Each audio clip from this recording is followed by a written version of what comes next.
Eu quero que você preste muita atenção nestas questões e ao final deste vídeo, deixe nos comentários qual foi o nível de dificuldade que você teve ao resolver estas questões. E muita atenção, essas perguntas caem frequentemente nas provas de concurso e têm grande valor também na prática clínica. Resolvendo questões, uma forma de aprender a hanseníase. Questão 16. Ocorre por constrição vascular e não por alteração pigmentar da pele, pigmentação pigmentar de melanina, né? Assim como na hanseníase, a prova de histamina e a fricção não produzem eritema, ou seja, é um diagnóstico diferencial da hanseníase. Alternativa A, hipomelanose macular. B, pitiríase versicolor. C, vitiligo ou nevoanêmico. Então vamos abordar cada um desses diagnósticos diferenciais. Vamos relembrar. Relembrar é reviver. Hipomelanose macular progressiva. Ela é uma doença de pele muito comum em adolescentes e adultos jovens, geralmente por miscigenação da pele. São múltiplas lesões hipocrômicas arredondadas e confluentes. São lesões não descamativas, simétricas e assintomáticas. É muito comum no abdômen e é muito comum também no dorso. A gente tem uma diminuição de produção de pigmento da pele, essa fica com uma pele miscigenada, essa pele com essas alterações de tonalidade de cor da pele. Isso é hipomelanose macular progressiva. A ptiríase versicolor, o famoso pano branco, são várias manchas e máculas de várias cores. Pode ser hipocrômica, pode ser avermelhada, pode ser amarelada, pode ser acastanhada. É marcado por uma escamação fina, parece farinha, uma escamação farinácea, furfurácea. A sensibilidade destas manchas é normal. O tamanho inicial são como lentilhas, tendem a crescer e coalescer, ou seja, juntando, formando grandes manchas.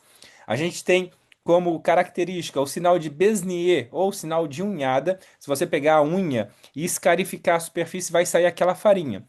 Ou o sinal de Zireli, que você faz o estiramento da pele em torno daquela mancha e vai ter a descamação furfurácea, farinácea. A ptiríase versicolor é uma micose superficial da pele. É causada por fungos do gênero do Malacésia. Também não é a resposta àquela alternativa. Vitiligo. O vitiligo é uma doença prevalente, cerca de 1% da população mundial tem vitiligo. São manchas acrômicas, em geral bilaterais e simétricas.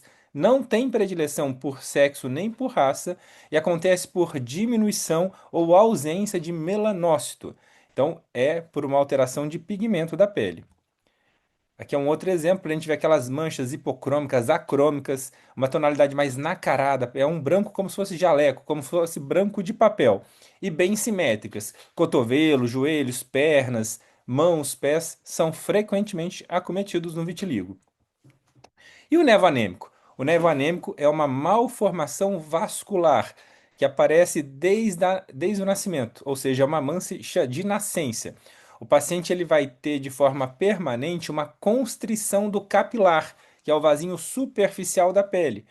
E aquele vasinho faz a pele ficar na região da mancha com uma aparência mais pálida. E o que é marcante do nevo anêmico é a ausência de resposta à prova da histamina e à fricção. Você coça, coça, coça aquela mancha e ela não fica avermelhada. Aqui é um exemplo de um paciente que eu atendi com nevo anêmico.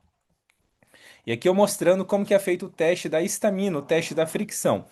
Você pega um objeto rombo e faz aquele atrito, faz aquela raspagem na pele, faz uma pressão. Quando é feito essa atividade, a gente reproduz a resposta de Lewis, reproduz o teste de histamina. A gente faz uma fricção, faz o dermografismo, você vai degranular mastócito, você vai estourar grânulo de mastócito e vai liberar histamina, grânulo de histamina que está dentro do mastócito. Aquela histamina, ela vai ser liberada na pele, vai chegar lá numa sinapse neural e vai estimular o nervinho da pele, conduzir uma eletricidade para chegar lá naqueles vasos sanguíneos, nos capilares e dilatar aquele capilar. E aí o que que acontece?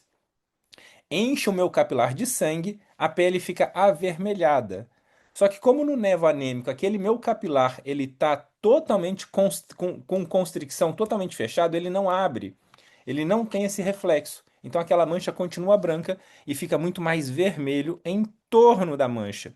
Não é a mancha que ficou mais branco, é o vermelhão, o eritema que ocorre em volta dele que acaba destacando mais a hipocromia. Essa é uma lesão de um névoa anêmico, o paciente tem isso desde o nascimento, mas poderia muito bem ser uma mancha de Hanseníase, que acontece exatamente a mesma coisa.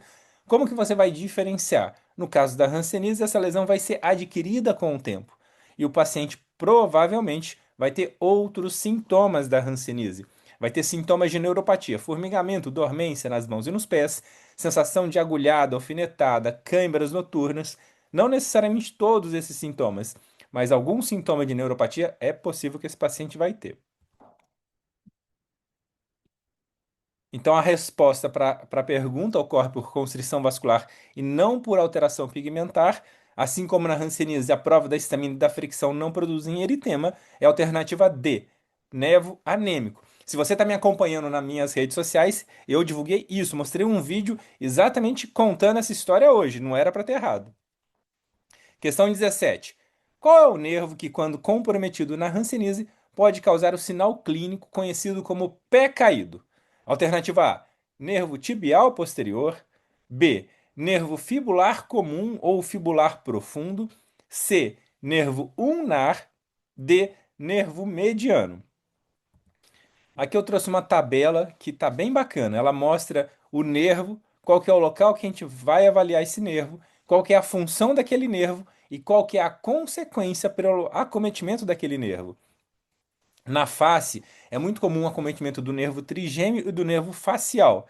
O paciente do nervo trigêmeo, a função dele é ter uma boa sensibilidade na córnea e no nariz. Se a gente tem comprometimento do nervo trigêmeo, algumas consequências incluem irritabilidade do nariz e do olho, triquíase, diminuição de sensibilidade da córnea, alteração da acuidade visual. O nervo facial controla a expressão do rosto, faz a proteção dos nossos olhos, porque ele vai pegar a musculatura orbicular e tem função também para as glândulas lacrimais, salivares e nasais. Se eu tenho um acometimento do nervo facial, eu posso ter uma paresia, uma diminuição de força da musculatura em torno do olho. Eu vou ter o lago oftalmo. Quando eu pisco, eu não fecho completamente a minha pálpebra. O paciente que tem comprometimento do nervo facial por causa da hanseníase, ele pode ficar com uma fenda ao piscar. Ele vai fechar o olho e não vai conseguir fechar totalmente as pálpebras. Essa fenda chama lago oftalmo. O paciente também pode ter ressecamento do olho, ressecamento do nariz, com aparecimento inclusive de feridas. O nervo auricular, ele passa aqui na lateral do pescoço. Tem uma função que não tem função conhecida, mas é consequência a gente vê. É muito comum a gente ver o espessamento e uma dor na região do pescoço. Muitas vezes o paciente ele tem uma sensação de uma queimação na lateral do pescoço e fica por muito tempo tratando como torcicolo, como um problema de coluna cervical, e na verdade é o acometimento do nervo auricular. Nervo radial. O nervo radial, a função dele é uma sensibilidade da lateral da mão até a metade lateral do quarto dedo, na região do dorso da mão. A gente pode ter como consequência uma diminuição de sensibilidade no dorso da mão e a mão caída, porque ele vai também ter uma função motora para a extensão dos dedos, para a flexão do punho. O nervo ulnar, ele tem a sensibilidade do dedo mindinho e do dedo anelar. O comprometimento do nervo ulnar vai ter como consequência a garra ulnar, uma diminuição de sensibilidade na região hipotenar, pegando o dedo mindinho e o dedo anelar, e também uma consequência motora de garra ulnar. O nervo mediano, ele tem uma função de sensibilidade da região da palma da mão e também uma função motora de oponência do dedo mindinho com o dedo polegar. Se eu tenho um comprometimento do mediano, eu vou ter aquela dor que parece muito com o túnel do carpo, que é aquela dor e choque no punho correndo para a mão, diminuição de sensibilidade e atrofia, fazendo uma garra mediana, a garra do polegar até o dedo médio. O nervo fibular comum, que aí vem a questão para a resposta da questão. O nervo fibular comum, ele tem como função uma sensibilidade da lateral da perna até o dorso do pé e também como função motora, ele vai pegar a musculatura da perna, ele vai pegar a musculatura que faz o levantamento do pé. E aí, isso, o que que acontece? Se o paciente tem comprometimento do nervo fibular, o paciente vai ter uma dor muito forte na lateral do joelho, do lado de fora do joelho, e ele vai ter dificuldade de levantar o pé. Isso pode provocar o pé caído. O paciente vai ter uma marcha escarvante, vai andar arrastando o pé. Parece que sofreu um AVC, ele não consegue levantar a ponta do pé para caminhar. E o nervo tibial posterior, a principal função é a sensibilidade da região plantar, da sola dos pés. Se você tiver um comprometimento, é um risco muito grande de ter perda de sensibilidade, inclusive fazendo úlceras plantares, o mal perfurante plantar. Então a resposta para aquela questão já adiantei que é o nervo fibular, mas vamos lá, onde que eu devo palpar, avaliar? Aqui está uma ilustração que está no meu e-book, é na lateral do joelho. Eu tenho a cabeça da fíbula, que é aquele ossinho do lado do joelho. Eu vou pegar a minha polpa do meu dedo indicador, descer uma polpa para baixo, correr uma polpa para trás, o meu nervo fibular vai ficar naquela região. E aí eu faço o movimento para cima e para baixo, para frente e para trás com o meu dedo. Eu vou pegar aquele nervo, eu tenho que buscar se há espessamento, se há dor, se há choque. E como distúrbio motor, o paciente ele pode ter essa exatamente, ó, no momento do diagnóstico de uma mulher no meu consultório, com o pé caído, ela não conseguia levantar o pé esquerdo. E olha que bacana, tratando a hanseníase, ela só ficou tomando antibióticos. Com 2 meses de tratamento, ela recuperou a força do seu pé. Aqui é um outro exemplo de um paciente que eu atendi. Esse paciente eu atendi ele no pronto-socorro. Esse caso é um caso muito marcante. Esse paciente, ele estava acompanhando o pai dele teve um AVC, o pai dele estava no pronto-socorro, eu estava de plantão, e esse paciente eu observei ele caminhando no corredor. E aquilo me chamou muito a atenção, um paciente jovem com o pé caído, com uma marcha escarvante. Aqui é a sala de emergência, eu estava atendendo outros pacientes e eu convidei ele. Eu falei, deixa eu ver o que está acontecendo com você. E a hora que ele veio para a sala de emergência, eu perguntei, você está passando atendimento aqui no pronto-socorro? Ele falou, não, doutor, eu estou acompanhando meu pai teve um AVC. Eu falei, mas por que que você está andando desse jeito? Você sofreu algum acidente? Você teve alguma lesão? Sofreu um AVC também? Ele falou, não, doutor, eu tenho isso na minha perna já faz muito tempo, já passei várias vezes no posto de saúde e ninguém descobre o que eu tenho. Resumindo a história, eu fiz exames depois que examinei o paciente, identifiquei mancha com perda de sensibilidade, ele tinha espessamento dor e choque do nervo fibular, alteração de estesiometria, fiz outros exames na sequência que confirmaram a hanseníase e eu fiz todo o tratamento. Esse é um quadro de pé caído por hanseníase. O pé caído é um grau 2 de incapacidade, é um dos piores graus da hanseníase, é grau avançado da doença. Paciente com pé caído, com grau 2 de incapacidade, é uma evidência de que a doença está há muito tempo naquele organismo. O paciente tem um diagnóstico tardio. E lembra, diagnóstico tardio de hanseníase é uma chance muito grande de várias complicações. E o paciente certamente transmitiu a doença para muitas outras pessoas pelo tempo que ficou sem o diagnóstico e sem o tratamento adequado. Qual que é o nervo, então, que quando comprometido na hanseníase pode provocar o pé caído? Resposta correta B, nervo fibular comum ou fibular profundo. Isso cai muito frequente nas questões de provas de concurso. Foi legal essa questão que a gente aproveitou e discutiu outros nervos, função e consequência do comprometimento. Então não esqueça de salvar esse vídeo para quando quiser relembrar. Questão 18. A avaliação dos nervos na hanseníase. Já que a gente está falando de nervo, quando que eu devo avaliar os nervos da hanseníase? E como que deve ser essa avaliação? É só o fisioterapeuta que deve fazer? Não é relevante, eu não preciso me preocupar com a avaliação de nervos? Sempre devo fazer? Ou somente devo fazer se o paciente estiver tendo alguma reação hansênica? Qual que é a resposta correta? Vamos falar um pouquinho de neuropatia, de nervos na hanseníase, né? Eu estou exemplificando aqui um neurônio íntegro, um nervo que está normal, e um neurônio danificado. É assim que fica na hanseníase. A bactéria da hanseníase, quando ela entra na célula de Schwann, ela provoca uma corrosão. Ela come a capinha de gordura do nervo e deixa o nervo como se fosse um fio desencapado. E aí esse fio desencapado fica dando curto-circuito. E a neuropatia vai resultar no dano das células nervosas que são destruídas. E isso vai interromper a maneira como os nervos se comunicam entre si e como que eles se comunicam com o cérebro. E aí surgem os sintomas de neuropatia. formigamento, sensação de queimação tipo brasa, parece que tem agulhinhas entrando no corpo, uma sensação de um gelo doloroso ou choque elétrico, entre vários outros sintomas. Eu fiz aqui numa mão só essas ilustrações, mas isso não precisa acontecer só na mão, pode acontecer em qualquer parte do corpo. O paciente não precisa ter todos esses sintomas. E outra, isso é sintoma de neuropatia. Não é só a hanseníase que causa esses sintomas, mas qualquer um com qualquer um desses sintomas precisa investigar a hanseníase de forma criteriosa.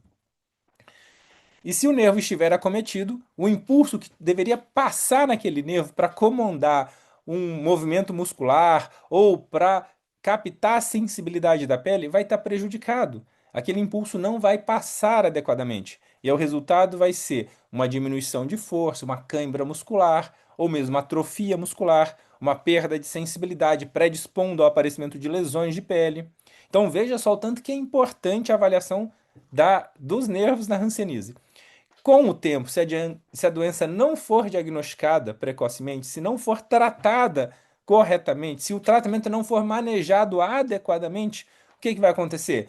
Aquele paciente vai ter uma ferida, vai ter perda de sensibilidade grave, aquele paciente vai ter perda de força, vai cair as coisas da mão, vai derrubar os objetos, vai andar, o chinelo vai sair do pé, vai tropeçar, ou mesmo ter atrofias com reabsorção óssea, com lesões espontâneas. Esse é um paciente do meu consultório, de uma cidade vizinha de Ribeirão Preto.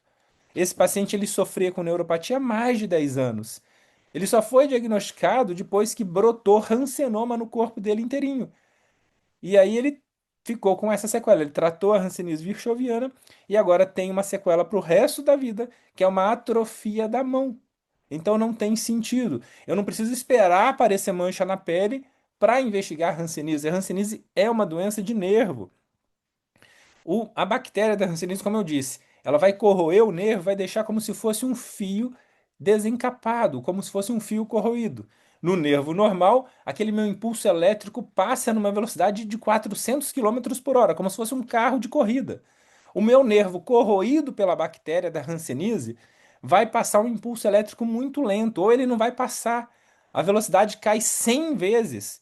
É por isso que o paciente tem diminuição de sensibilidade, é por isso que o paciente tem diminuição de força motora.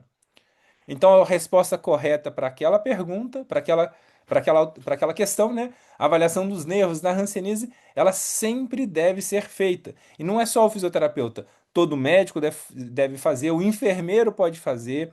E você tiver qualquer dúvida em relação à palpação de nervo, como fazer essa avaliação, deixa nos comentários aqui depois que eu vou responder todas as suas perguntas.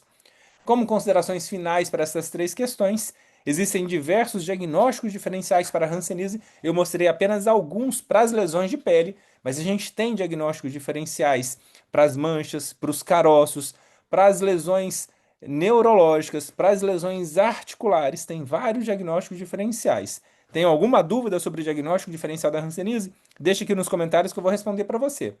As principais complicações decorrentes da hanseníase, elas se devem ao comprometimento dos nervos periféricos. E na hanseníase, quanto mais precoce o diagnóstico e o tratamento, maior é a possibilidade de ter regeneração completa dos nervos e cura total do paciente. Eu encerro essas três questões agradecendo e convidando você para se inscrever em todas as minhas redes sociais. Vamos aumentar o conhecimento e a conscientização e ajudar cada vez mais pessoas. E você que está sofrendo com um problema nos seus nervos, está esperando o que para investigar a hanseníase de forma criteriosa? Tem qualquer dúvida? Venha tirar as suas dúvidas.